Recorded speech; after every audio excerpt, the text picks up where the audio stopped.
Thank you very much. G'day. I'll just take my jacket off. I thought I had to wear a suit today, but I feel more comfortable with my jacket off, if that's okay. So I guess I don't have a presentation to show you. I don't have a PowerPoint. Yeah, my company is called Yellow Brick Road with a double L. And we do have a stand outside. And I'm not really here to talk about that, but I will cover that off in the last couple of minutes. But I think what I'd like to do is, as Steve just said, I want to take you through what I did with Wizard, because Yellow Brick Road I haven't exited, with Wizard, how I did the exit, but what were the steps that led to such a successful outcome, and what's different today relative to then. So I guess the first thing I look for when I first invested in Wizard, which is in 1996. So I invested in Wizard in 1996. I bought 40% of Wizard. It wasn't called Wizard, it was called something else.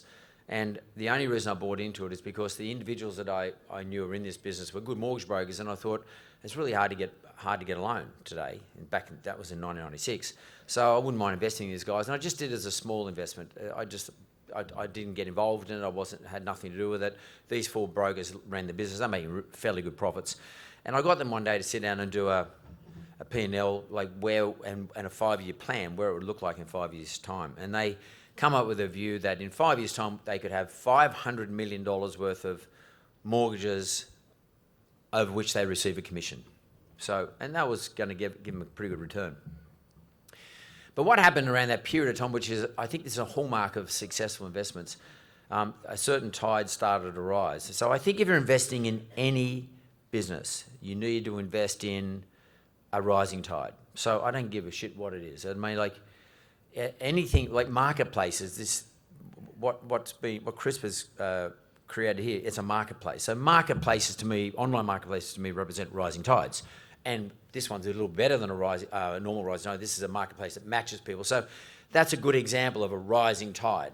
People want to be matched online in marketplaces, and it doesn't matter whether it's marketplaces for investors meeting startups, or whether it's a marketplace for people wanting to buy beauty products. Is irrelevant. But marketplaces are a good place to invest in. So I'm always looking for rising tide. The Wizard environment, or pre-Wizard, it was a rising tide. And the rising tide I'm talking about, it was liquidity. There was a rising tide of liquidity in the world. There was a lot of money in the world.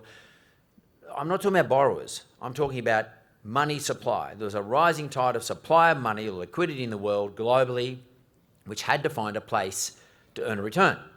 So that rising tide, and my background, my academic background is a capital market. So I have a master's degree in capital markets. So I follow this stuff. So clearly, you guys must, as investors, need to have things that you specialise in terms of following and understanding those markets. So the rising tide of liquidity, I knew that money had to find a place.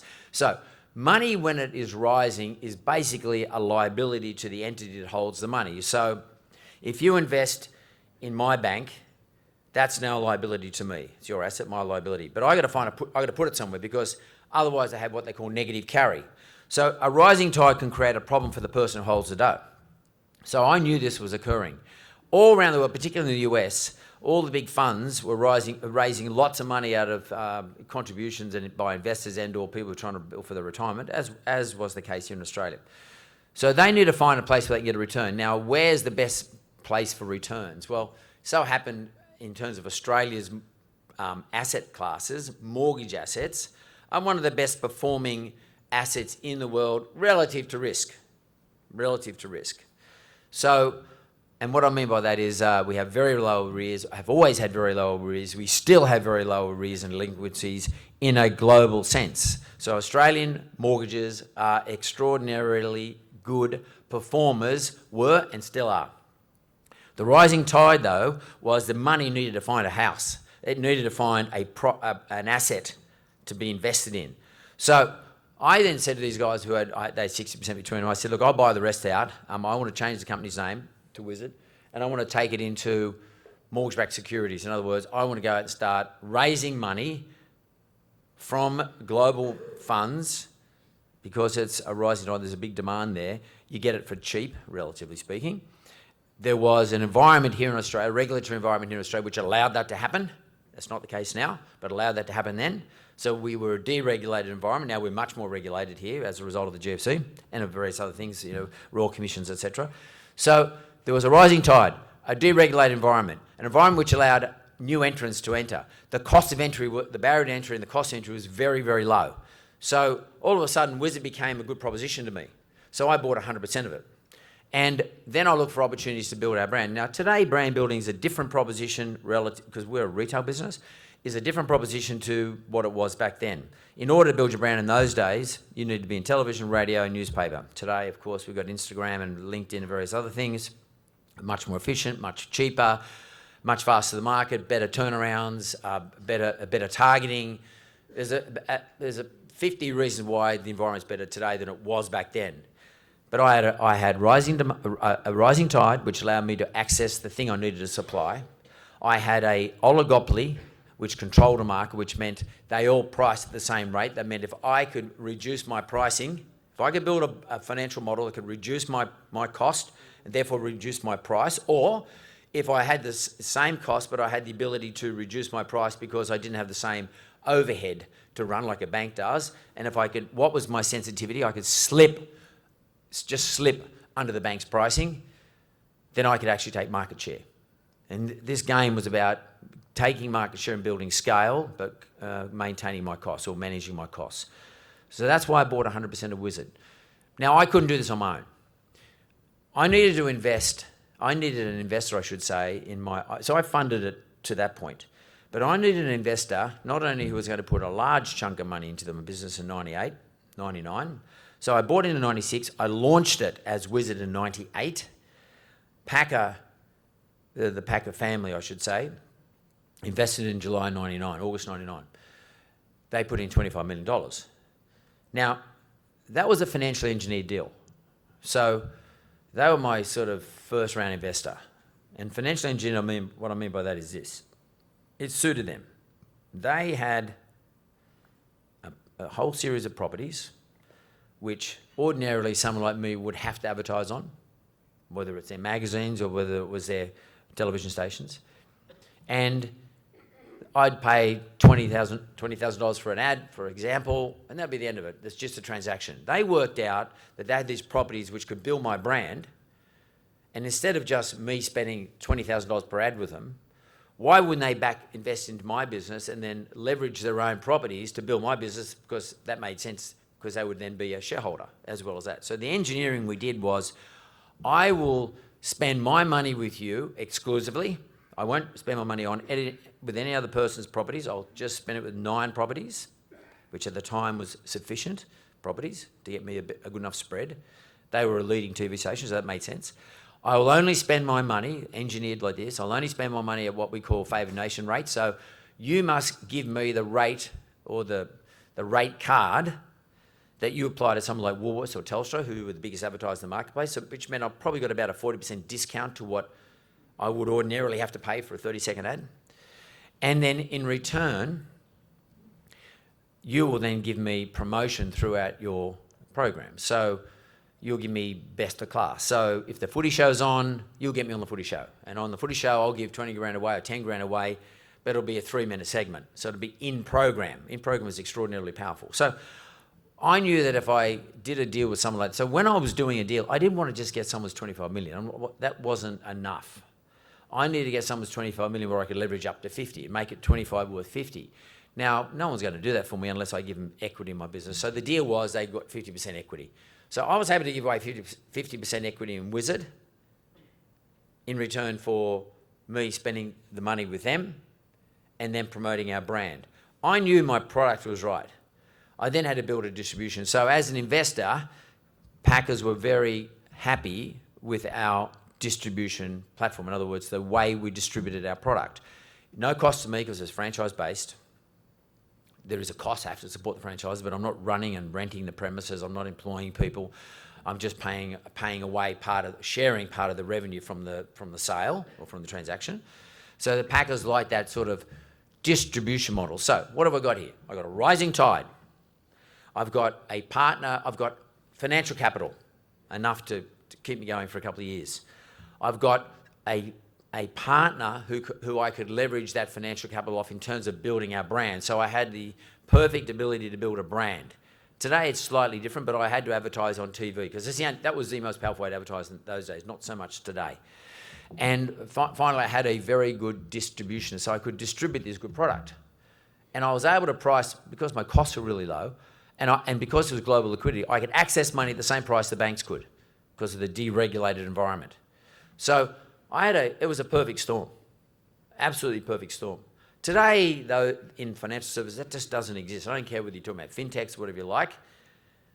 You do not have that perfect storm today. It does not exist. So I was able to, Kerry invested $25 million into the Wizard business in 1999, July 99. In 2004, he took $125 million out. So it's not a bad return, particularly given that period. We had 2 more rounds of investors, though. So we had 2 more rounds. So the second round of investor, we came in at 60 million. So they gave us a different, much bigger enterprise value, but that was 2 years later. And there was an objective for that. The second round was Deutsche Bank Asset Management, in those days, one of the big funds that invested in startups and VCs and all that sort of stuff. New ventures. They were a venture capitalist, and they invested superannuation money. So they had state super, public service super, and Commonwealth service superannuation. And the military. So those 4 funds invested in the Wizard business through Deutsche Bank. They put $60 million into us. We used that money to buy our wholesale business. So my shareholders were very happy to be diluted, as I was, in order to buy the back end. And I bought the back end, but that was a very valuable business, which I bought I bought half for the 60 million, and I used some of that to integrate. And then eventually I bought the balance, and I bought it from ABN AMRO, the Dutch bank, because they own this entity here in Australia. And when I bought the balance of it, we actually gave them 25% of the total business. So when we finished all our rounds, it was me 25%, Packer 25%, Deutsche Bank 25%, and ABN AMRO 25%. The process, everybody was interested in investing because from the beginning of the process, because of this rising tide, and because we had the distribution, because there was a deregulated environment where I could raise money at the same price as banks, which said then if I could keep my costs down, I could actually undercut banks' pricing. And to be frank with you, and I have to say this about these days, if your product is a fundamental good product, a right product, in other words, lending people money to live in their home, or to buy an investment property, or to build for their retirement, or to buy a holiday home, it's a right purpose. It's a good purpose. That's a very powerful message, particularly like today, right now, where it's very confusing out there as to what to invest in, particularly in the stock market. So I take the view going forward that if you can get those fundamentals right, and not often do you see all those fundamentals existing in marketplaces, then your investment is, relatively speaking, de-risked. No, I'm not saying it's risk-free, because when you're investing today, especially in startups or in new ventures, the first thing you do is you say, well, this is pretty sexy, I'm excited by the proposition, and then everything you do after that is trying to de-risk it. So before you put the money in, then you're always looking for where the problems are. So for me, you have to sign off on those areas that I just talked about. In my case, liquidity or rising tides, and what does the competitive environment look like? What are the margins? Can I deliver at the same price or cheaper? What's the sensitivity analysis in terms of the cheapness? What will people pay me relative? What do I have to offer my product relative to everyone else in the marketplace in order to build market share? In other words, Aussie Home Loans and RAMS, we all pretty much worked on the same sensitivity analysis. We had to offer our product 25 basis points lower, 1 interest rate reduction lower than the banks, in order to move people away from going straight to bank and coming to us. There had to be a reason to come to us. Apart from being easy and accessible, we had to have a cheaper price. We must have a cheaper price. And then you play the game at what point in time have you won enough of a market share, and this is what you as an investor are looking from your managing director of the company that you're invested in, do you know when there's a point in time in which you can now change your pricing? In other words, take more margin. And that's the game that was being played. So why did I invest in Yellow Brick Road? Well, it was a stupid reason, to be frank with you, because when I when Wizard was sold, Wizard got sold to Aussie Home Loans during the GFC by General Electric. And I was up to that point the chairman of that business, but not just here in Australia. We had offices we had 58 branches in India. We were across the world. So I was a direct investor in India with James, NG, so we own 40%, they own 60%. In Australia, they own 100%, but I was still running the global business into emerging markets. GFC hit, G wanted to get out. G sold to Combank and Aussie at the same time. Combank at the time was a shareholder of Aussie. They bought their business. After it was bought, John said to me, and I'm a good friend, John said to me, I come and have a meeting, it's all done, settled, come and have a cup of coffee. Went and had a coffee in his fancy offices, and I was sitting there and I said to him, mate, I don't understand, why is it you never restrained me on the purchase of the Wizard business? So today, John's Aussie Home Loans branches are all Wizard people, all ex-Wizard people, mostly. And that's where he got his distribution from the Wizard model. Why is it you never restrained me? Why was it you and CBA didn't require me to be restrained from going in and doing exactly the same thing? This is in 2009. He said, well, mate, he said, honestly, we're in the middle of GFC. What the fuck are you going to do? In other words, you can't do anything. Well, that was the greatest motivation I've ever been put in front of me, right? I said, well, fuck you. I am going to do something. So Yellow Brick Road was born out of that. So Yellow Brick Road was born in the middle of GFC. What was my thinking? I'll tell you what my thinking was. Back to those issues. No global liquidity. There was no global liquidity at the time. No, definitely no rising tide. There was just no global liquidity. One, put the pencil through that. Two, the regulatory environment was changing very rapidly. I mean, it's kept evolving even through recently through the Royal Commission to where it is now. So the regulatory environment didn't allow someone like me to go and access money globally to repackage and lend to Australians. So those two things I'd put the pencil through. They're two major components. But I took the view that I could build a brand, I can still build a brand, I could still build distribution, because there are people out there who wanted to join the Yellow Brick Road journey as franchisees, but act as brokers. So we brokered bank business because the banks were still closing down branches. So the banks had to get their assets, because they got cash, they've got to lend the money, they've got liabilities, they've got to lend it. So they still needed people to broker. So I thought I could cut through in terms of brand, and I could cut through in terms of distribution. What I'm going to do is I'm going to wait for those other two things to come back. Liquidity to come back, and I'm going to wait for regulatory environment to change. Now, I didn't know how it would change, when it would come back, what the deal was. And I did say to you before, I did the Wizard deal in 4.5 years. This deal, Yellow Brick Road, I've been on for 10 years. 10 long years. I've invested a lot of money, a lot of time. It's only this year. And I think when you're investing in VCs and businesses similar to mine or like mine, your tail is a lot longer than it ever has been before. So you've got to be a lot more patient. And the regulatory environment, it hasn't changed, but the regulatory environment has become a little bit more conducive to someone like me coming into the market, but with a whole lot more conditions precedent to it. So over the last 2 years, I've spent the last 2 years building a business that complied with the new regulatory environment in order to lend our own money similar to the way Wizard did. And that is access capital markets, repackage the money. I borrow the money, effectively Yellow Brick Road borrows the money like Wizard did. We'll borrow $1 billion and we'll go and lend it to consumers at whatever amount of money the consumer wants to borrow. We take all the risk, but we do all the processing, but we own all the margin. So what did I need to do that? Well, the first thing I needed to do that was, apart from making sure my business was stripped out of all my excess costs, that I had enough that I could actually make profits on my current business model, which we just reported our first profit this year for the 31 December. Make sure I had enough cash, so I sold off some assets and simplify my business. So I simplified my business. So I've sold off all my wealth business. I am just a mortgage distribution business in terms of what I manufacture. My branches still offer wealth, but that's been outsourced to somebody else. So someone else does that. I've built up our cash resources, so we have a lot of cash in our business right now. We are owed about another $5 million in cash, which we'll get from the people we sold our assets off to because they got installment contracts with us. And then I brought in a hedge fund. So the structure of lending money yourself today is much more complex. So all the cascades of who has to put in what money in order to lend you $100, $90 can come from the banking system today. $10 has to come out of your pocket. So I found someone exactly 1 year ago, a big hedge fund who put that $10 in, effectively that $10 in.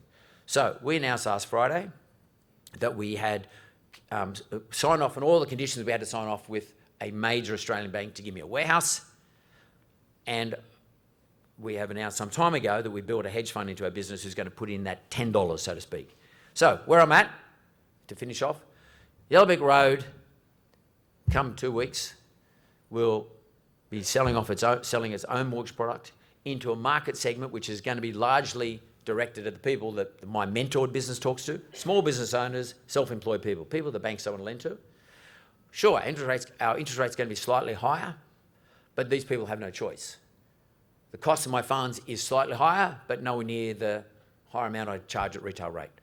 So actually, I now have the conditions precedent because there are a lot of banks out there, a lot of super funds. The capital markets is looking for greater yield. They just don't want to get 1.3%.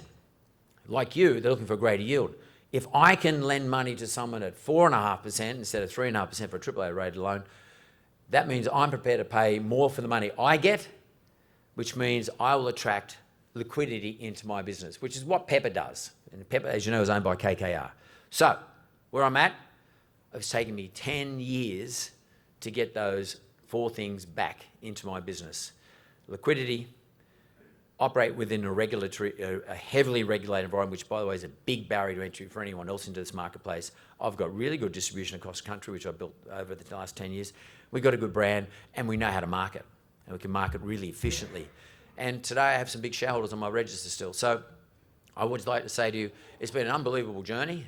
It's been so fucking tough. It really has. I mean, I put up with newspapers and everything else bashing me because year after year after year we make losses. But our book is in the 50 billions number. Wizard was 19 billion. Yellowbeck Road is 50 billion. It's a big difference. We're a much better known brand. We just needed to wait for the capital markets to change. Ladies and gentlemen, thanks very much. I'm over my time.